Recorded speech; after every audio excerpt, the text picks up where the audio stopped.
Hi, and welcome to Beaducation. My name is SANDKUHLER, and I would like to share with you my torch talk. I'm going to be talking about butane torches, which are also known as creme brulee torches, and we're going to cover a lot of territory to keep it all very safe for you. But first, what's wrong with this picture? Too much hair? The wrong kind of clothing? So I'm going to change, and I will be right back and tell you exactly what I just did.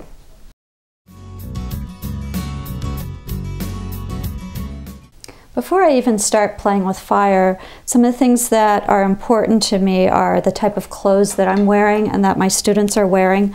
The shirt I just had on a few minutes ago is, I can bet you that it's not natural fiber, and and I can't read it because I need my glasses. So acrylic, nylon, spandex, big no-no. The only thing that's worse than setting yourself on fire is having cloth or fabric melt into your skin. So what you want to wear is natural fibers such as cotton, flannel, even silk would be good, much better than this. So I had my glamorous moment, now I'm getting ready for business. Glasses. You don't want to wear tinted glasses because when you work with butane torches, it's important that you see the color of the flame and the piece that you're heating up. You need to see the changes in color. If you've ever had, for example, glass bead making classes, those glasses are different. When you're heating glass up, you need to have a tinted safety glass, or if you're welding, things like that. But for our purposes, you don't want any tint. So I just use my reading glasses, and that's pretty good. Although I have sat in class before and had things fly across the room from my students and sort of get me from the side. So if you have clear glasses that have some sort of side piece to it, that's fine too. And then our best friend, the fire extinguisher. If you are going to be working at home or in a studio, you definitely want one of these around.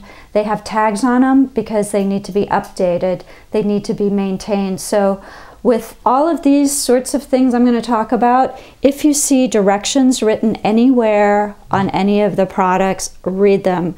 They're not there just to fill up space. It's really, really important that you read them. And then the service tag, and it will explain to you how often you need to go have these checked.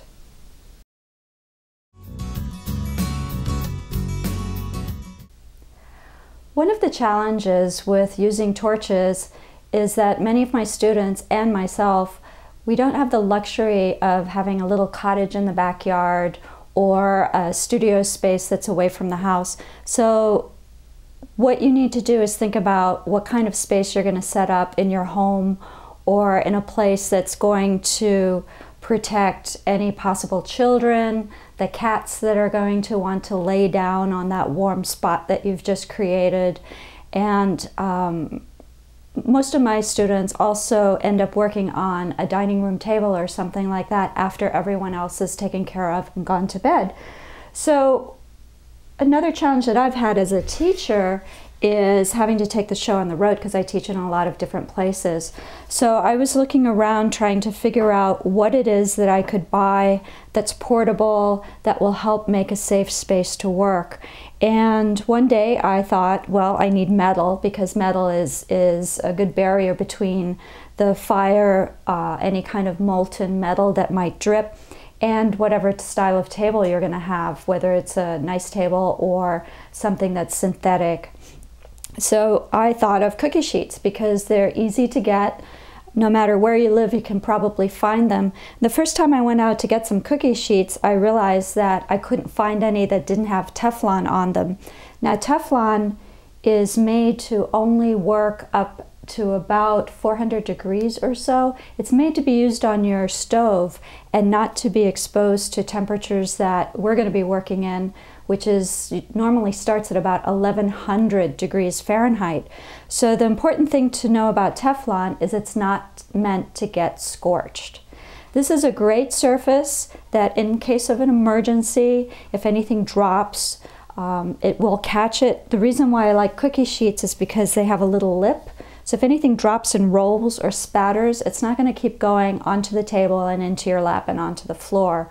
and then boring its way down to China. So the idea is to have this barrier, but not to torch it.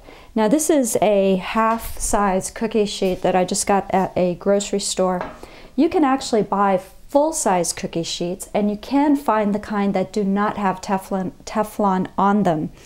The places that you might look for that kind of a cookie sheet is like an industrial kitchen supply place or a more serious kitchen supply place.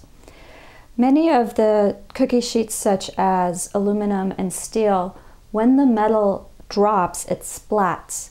And it's sort of like that, maybe you've seen that photograph of milk getting caught, and it splats out and sprays out. Whereas Teflon, when metal drops, it beads and rolls, sort of like mercury. And the reason is that the Teflon pan has a surface tension release thing going on. That's why things don't stick, including metal that drops. So one of the advantages to Teflon is that these little beads of metal, you can save them and use them on projects, especially in soldering and in fusing as well. Okay, so again, you can find double size or full size cookie sheets to use. And what I often do, because I don't have full size, because I take the little ones on the road, they don't weigh much, but when you start stacking 12 of them together, they start weighing a lot. So what I do is I actually set them up around me. So I can put one here, and one here. So one more thing before we move on with the actual torches, I also want to remind you that the space that you're working in, you want to make sure that in front of you, in other words, if I turn on the torch, what's in front of me should not be a wall, a regular wall. Now, if you have a wall there and your workspace is set up so that you have to have a wall there, you can use these pans to protect the wall as well. But a reminder that Teflon, it's a great material, but it's not meant to get torched. So don't forget about that. You also want to make sure that you're not working around draperies or paper. I did a private lesson with somebody one time, and she took me into her home studio, and it was a little frightening to me. My friends call me OSHA Iris.